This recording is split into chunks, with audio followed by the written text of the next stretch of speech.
আমরা সবাই মিলে আমাদের ভাই বোন শিশুদেরকে ওখানে মরার জন্য ছেড়ে দিয়েছি। এটাই সত্য কথা। এবং এর জন্য পুরা উম্মাকে জবাব দিতে হবে, পুরা উম্মাকেই জবাব দিতে হবে। সবচেয়ে বড় জবাব দিতে হবে আরবের নেতাদেরকে, আশপাশের যারা নেতা আছে এদেরকে, আরবের যে নেতারা আছে এদেরকে বিগত 70 বছর ধরে এরা যা যা করেছে এর উত্তর দিতে হবে, জবাব দিতেই হবে, কোনো উপায় নাই। আমাদেরকেও দিতে হবে, প্রত্যেক রাষ্ট্রপ্রধানকে দেওয়া লাগবে, যে লিখতে পারতো লিখে নাই তাকে দেওয়া লাগবে, যে বলতে পারতো বলে নাই তাকেও দেওয়া লাগবে, যার অস্ত্র দেওয়ার ক্ষমতা ছিল দেয় নাই তাকেও বলা লাগবে, যার মিলিটারি পাওয়ার ছিল সে চাইলে ওখানে ইন্টারভিউ করতে পারতো সে করে নাই তাকেও বলতে হবে। আর যারা ওদের সাথে আতাত করে বন্ধুত্ব করেছে এরা তো মুনাফিক, পাক্কা মুনাফিক, পাক্কা মুনাফিক। এরাই তো তারা যারা কাফেরদের সাথে জাহান্নামের তলদেশে থাকবে, মুসলিমদেরকে বাদ দিয়ে মুনাফিক ইহুদি খ্রিস্টানদের সাথে বন্ধুত্ব করেছে। যে ইহুদি খ্রিস্টানরা আমাদের ভাই বোনদেরকে মেরে ঝাঁঝরা করে ফেলাচ্ছে, আমি ওর সাথে বন্ধুত্ব করতে পারি? কি বলে আপনাদের ইমান? আর এই কথাগুলো কি উগ্রবাদী কথা হয়ে গেল? এগুলো সত্যি কথা। আর সত্যি কথা বলার পরে কি হবে সেটা তো দেখার দরকার নেই, আল্লাহর কাছে আমাকে জবাব দিতে হবে, এটাই আমার ফিকির। তো যারা দোয়া করতে পারবে তারা যদি দোয়া না করে আল্লাহর কাছে জবাব দিতে হবে, যারা বলতে পারে যদি না বলে আল্লাহর কাছে অ্যান্সার দিতে হবে, যারা খাবার পাঠাতে পারতো তারা পাঠায় নাই আল্লাহর কাছে অ্যান্সার দিতে হবে। একটু ভেবে দেখেন না, আপনার যদি একটা বাচ্চা কখনো এমনি মারা যায় তাহলে আপনার কেমন লাগবে? আল্লাহ না করুন। একটা বাবার জন্য সবচেয়ে কষ্টের কোন সময়টা বলুন তো? নিজের সন্তানকে দাফন করা। আর আমরা তো কখনো করি নাই এটা, আমরা বুঝবো কিভাবে?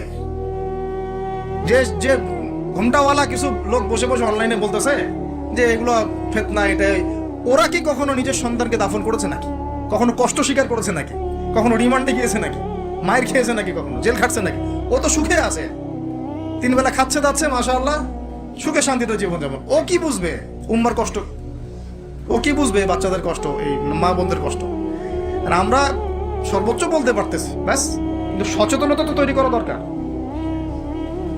আপনার ছেলে যদি বলে ওখানে কি হচ্ছে, ওকে বলা উচিত, বাবা ওখানে কিছু শয়তান আছে, যে শয়তানগুলা আমাদের নিরীহ বাচ্চাদেরকে মেরে ফেলছে। তুমি যখন বড় হবা তোমাকে আল্লাহ পাক সামর্থ্য দিলে তুমি শয়তানগুলোকে মেরে ফেলি। বাচ্চাকে শেখানো উচিত। ওরা 100 বছর থেকে ওদের বাচ্চাকে এগুলো শিখাইছে। ওরা 100 বছর থেকে ওদের বাচ্চাদেরকে শিখাইছে যে মুসলমানরা হচ্ছে পৃথিবীর সবচেয়ে জঘন্য প্রাণী।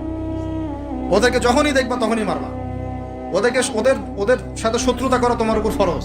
এটা ওরা শিখাইছে ওদের বাচ্চাদের। আমাকে বলেন, কোন মানুষ, একটা সুস্থ স্বাভাবিক মানুষ হাসপাতালে বোমা ফেলতে পারে কিনা বলেন? সে হোক ইহুদি বা খ্রিস্টান বা হিন্দু বা বৌদ্ধ বা মুসলিম, মুনাফিক, যেই হোক, কোন মানুষ কি হাসপাতালে বোম ফেলতে পারে? কিভাবে ফেললো?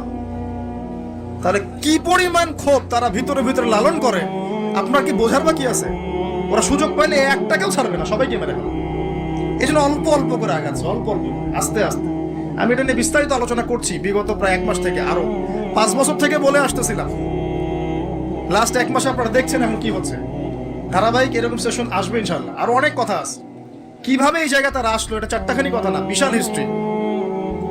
এমন অনেক সময় হয়েছে, এগুলো কিছুই না, এমন অনেক সময় হয়েছে 1 দফাতে 2.5 লক্ষ মানুষকে মেরেছে তারা ওই জায়গাতে, 1 দফাতে। 1940 সালের কথা বলছি, এক্স্যাক্টলি 1939 সালের জুলাইয়ের দিকের কথা, 1939 সালের দিকের কথা বলছি। ওই সময় এরা 2.5 লক্ষ মানুষকে মেরেছিল। 2.5 লক্ষ মানুষ আপনাকে কি মনে হয়? এভাবে যদি আমি পরিসংখ্যান দিতে থাকি এখানে আজকে 3টা-4টা বাজবে। আমার কাছে কিতাবও আছে রেডি করা, এবং ইনশাআল্লাহ আল্লাহ পাক চাইলে ওটা পাবলিশও হবে ইনশাআল্লাহ। তখন আপনারা বাসায় পড়ে নিয়ে দেখেন কি হচ্ছে আসলে। তো মূল কথাটা হচ্ছে, ভাই আমি তো দোয়া করতে পারি, আমার তো করা উচিত, আমার ব্যথিত হওয়া উচিত, আমার কুনুতে নাজেলা পড়া উচিত। যদি আমার আরো বড় সামর্থ্য থাকতো অ্যাটলিস্ট ওখানে ত্রাণ পৌঁছানো উচিত ছিল, বা আরো যদি বড় ক্ষমতা আল্লাহ পাক আমাকে দিতেন তাহলে ওদের মুখের সামনে বলা উচিত ছিল এটা অন্যায়, জুলুম, এর প্রতিবাদে আমরা জাতিগতভাবে পাশে আছি ফিলিস্তিনিদের, এবং মুসলিম রাষ্ট্রগুলোর ঐক্যবদ্ধ হয়ে একটা ফোরাম গঠন করা উচিত ছিল এদের বিরুদ্ধে। কিসের শান্তি চুক্তি আর কিসের নেগোসিয়েশন? কোনো কথা আর বাকি আছে? এদের সাথে একটা ভাষাই বাকি আছে এখন, অস্ত্রের ভাষা, যুদ্ধের ভাষা। একটা ভাষাতেই কথা বলা বাকি আছে, আর কোনো ভাষাই নেই এদের সাথে কথা বলার। তুমি হাসপাতালে বোম ফেলে 600টা মুসলিম বাচ্চাকে হত্যা করে ফেলছো, তোমার সাথে কিসের কথা? একটা কথাই হতে পারে, সেটা হলো যুদ্ধের ভাষা, অথবা এই পুরো ভূমি থেকে তোমরা চলে যাবা পশ্চিমে। এটাই ছিল আমাদের ভাষা। কিন্তু বিগত 75 বছর ধরে আমরা এগুলো করতে পারি না। 1টা 2টা বছর না রে ভাই, 75 বছর ধরে আমরা এগুলো করতে পারি না। তো আমি এখানে গলা ফাটাই, আমার আবেগ ঝেড়েও কি লাভ হবে তাও জানি না। অ্যাটলিস্ট আমরা আমাদের জবাবটা তো আল্লাহর কাছে দেওয়া লাগবে।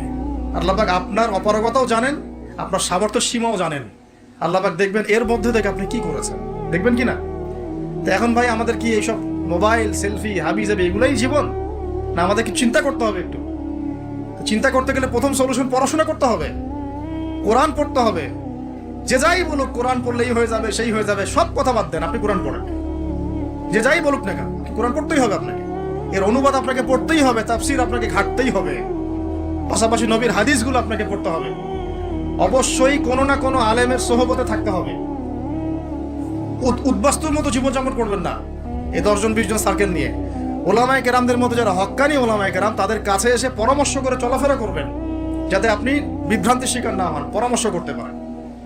এই বাংলাদেশে কি আলেম ওলামার অভাব আছে? যত তাদের মধ্যে বিভক্তি থাক, যতই তারা একে অপরের সাথে কলুশনে থাক না কেন, যত দল থাক, তারপরেও আপনি ওলামায়ে কেরামের সাথেই থাকবেন। এবং হকপন্থী চিনে নিবেন। হকপন্থী আর মুনাফেক চেনার সবচেয়ে উপযুক্ত সময় কোনটা সেটাও বলে দিই।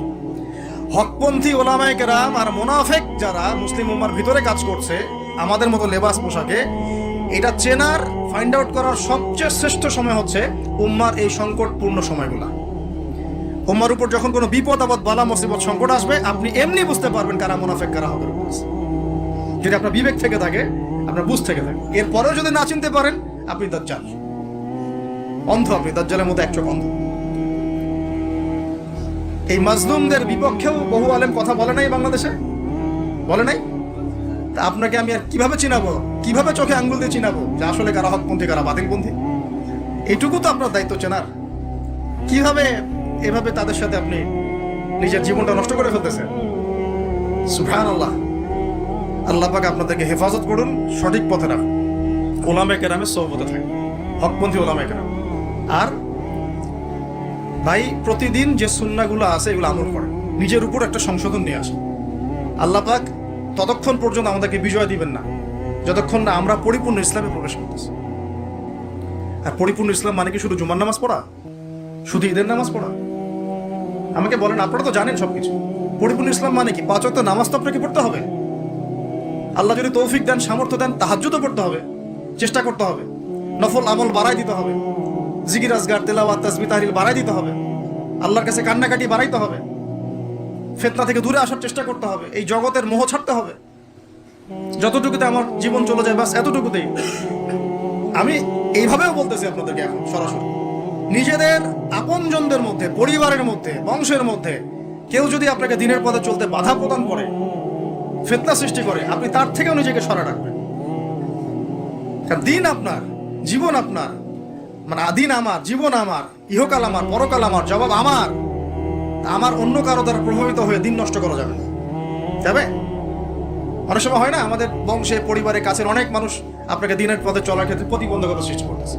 আমি বলতেছি না ওদের সাথে আপনি সম্পর্ক নষ্ট করে দেন, কাট অফ হয়ে যান, এটা বলতেছি না। বলতেছি আপনি ইসলামিক দূরত্ব মেনটেন করেন, আপনি নিজেকে নিয়ে থাকেন, আপনি আল্লাহকে নিয়ে থাকেন। এক আল্লাহই আপনার জন্য যথেষ্ট, ইনশাআল্লাহ কাউকে লাগবে না। ইনশাআল্লাহ কেউ যদি না থাকে, এক আল্লাহই আপনার আমার জন্য যথেষ্ট। এটা কি বিশ্বাস করেন কিনা? এই আল্লাহ পাকই আমাদেরকে বাঁচিয়ে রাখছেন, আল্লাহ পাকের হাতেই আমাদের জীবন, আল্লাহ পাকই আমাদেরকে খাওয়ান। আল্লাহ থাকলে কিচ্ছু লাগে না। আর যার আল্লাহ নাই, সারা দুনিয়া মিলেও তাকে সুখ দিতে পারবে না, তার কিছুই করতে পারবে না।